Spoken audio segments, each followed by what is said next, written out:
Hello everyone, welcome back to the channel. This is the eighth video in the series of technical writing. So basically अगर आप पहले के 7 videos देखना चाहते हैं तो उसका लिंक मैंने डिस्क्रिप्शन बॉक्स में दे दिया, आप वहां से जाके चेकआउट कर सकते हैं। ये सारे वीडियोस PYQ क्वेश्चंस के बेसिस पे बनाए जा रहे हैं, तो सारे ही वीडियोस काफ़ी इंपॉर्टेंट है एग्जाम पॉइंट ऑफ व्यू से, है ना। चलिए आगे बढ़ते हैं।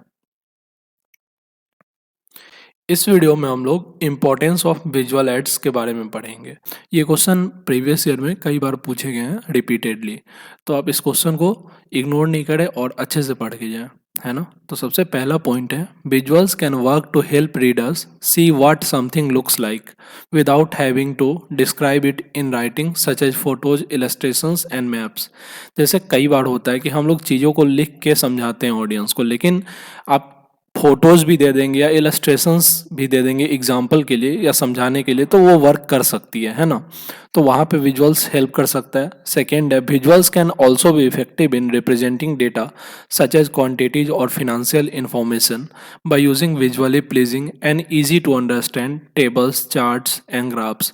कई बार आप क्वांटिटी वाले डेटा को रिप्रेजेंट करना चाहते हो, वो आप लिख के भी रिप्रेजेंट कर सकते हैं। जैसे पॉपुलेशन आप दिखा सकते हैं कि इस ईयर में इतना था, अगले ईयर में इतना है, ठीक है। लेकिन उसी को अगर आप चार्ट्स के हेल्प से या ग्राफ्स के हेल्प से दिखाएं तो वो कहीं ना कहीं ज़्यादा अट्रैक्टिव भी लगेगा और जल्दी समझ में भी आएगी, है ना।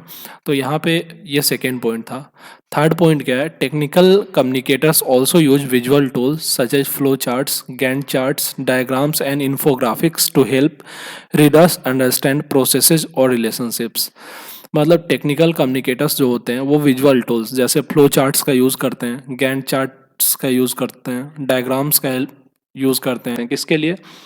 रीडर्स के लिए, ताकि वो प्रोसेस या फिर कोई भी रिलेशन को बहुत जल्दी समझ जाए, या जो भी चीज़ें हैं, जो भी डेटा है, वो जल्दी ऑडियंस को समझ में आ जाए, है ना। तो ये 3 पॉइंट था। और भी कुछ कुछ यूज हैं जो विजुअल एड्स के हैं, वो जैसे सिंप्लीफाइज कॉम्प्लेक्स कंटेंट। मतलब कई बार ऐसा होता है चीज़ों को आप लिख के समझा रहे हैं तो ऑडियंस बोर हो जाते हैं वहाँ पे, है ना।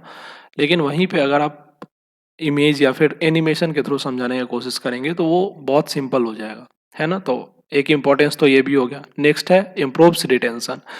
जैसे टेक्स्ट पे यूजर्स का रिटेंशन काफ़ी कम होता है, लेकिन वहीं पे इमेजेस या एनिमेशन का यूज़ करेंगे तो वो रिटेंशन कहीं ना कहीं बढ़ता हुआ हमें दिखेगा। नेक्स्ट है सेव्स टाइम।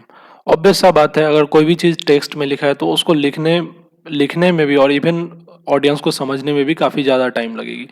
तो कहीं ना कहीं टाइम को भी सेव करने में इलस्ट्रेशंस या विजुअल एड्स हेल्प करता है। नेक्स्ट है इम्प्रूव्स एक्सेसिबिलिटी। मतलब देखिए, जैसे टेक्स्ट है तो वो एक रिक्वायर्ड ऑडियंस या जो समझदार होंगे उनको ही समझ में आएगा टेक्स्ट से, है ना। लेकिन जब इमेज होता है तो उससे छोटा बच्चा से लेके बड़े से बड़े एज के लोग समझ सकते हैं ना। तो कहीं ना कहीं एक्सेसिबिलिटी भी बढ़ाता है। तो अगर आपसे इंपॉर्टेंस ऑफ विजुअल एड समझे तो ये चारों पॉइंट तो आप लिखेंगे ही, है ना। उसके अलावे डेटा को रिप्रेजेंट करना या फिर किसी भी इन्फोग्राफिक्स को रिप्रेजेंट करना या फिर अलग अलग चीज़ों को रिप्रेजेंट करना इजी वे में, ताकि ऑडियंस को समझ में आ जाए, ठीक है। तो इस तरीके से बोल सकते हैं। कई बार आप लोग देखते होंगे होर्डिंग पे बहुत सारा वो लगा रहता है, मतलब एडवर्टाइजमेंट लगा रहता है, तो उसको आप लिख के भी बता सकते हैं कि हमारे प्रोडक्ट में ये है। लेकिन जनरली उसको इमेज के हेल्प से क्यों समझाया जाता है? ताकि लोगों को अट्रैक्टिव लगे, लोग ज़्यादा उस पर रिटेंशन दे अपना, है ना। ज़्यादा रिटेंशन देंगे तो लोग उस ब्रांड के बारे में ज़्यादा जानेंगे और देन फिर उनका सेल्स ज़्यादा होगा, है ना। तो इस तरीके से विजुअल एड्स काम करता है। तो उम्मीद है विजुअल एड्स का इंपॉर्टेंस आपको समझ में आया होगा। बस आपको करना कुछ नहीं है, इन चारों पॉइंट और 2-3 पॉइंट इधर जो है 6-7 पॉइंट जो भी है टोटल, उनको पॉइंट वाइज लिख के 5-5 6-6 लाइन में आप डिस्क्राइब कर देंगे कि कहाँ पे किसका यूज है, तो काफ़ी ज़्यादा हो जाएगा। मतलब लगभग 1.5 पेज या फिर 2 पेज भर जाएगा। तो वो मोर देन इनफ है 7 मार्क्स के लिए, ठीक है। तो उम्मीद है इंपॉर्टेंस ऑफ विजुअल एड्स आपको समझ में आया होगा। नेक्स्ट वीडियो में हम लोग 2022 के PYQ का सॉल्यूशन देखेंगे टेक्निकल राइटिंग का, है ना। उम्मीद है ये वीडियो आपको समझ में आया होगा। अगर ये वीडियो आपको अच्छा लगे तो नीचे आप कमेंट करके बता सकते हैं कि टेक्निकल राइटिंग का सीरीज आपको कैसा लगा, और आप अपने दोस्तों के साथ शेयर भी कर सकते हैं। Thank you for watching this video.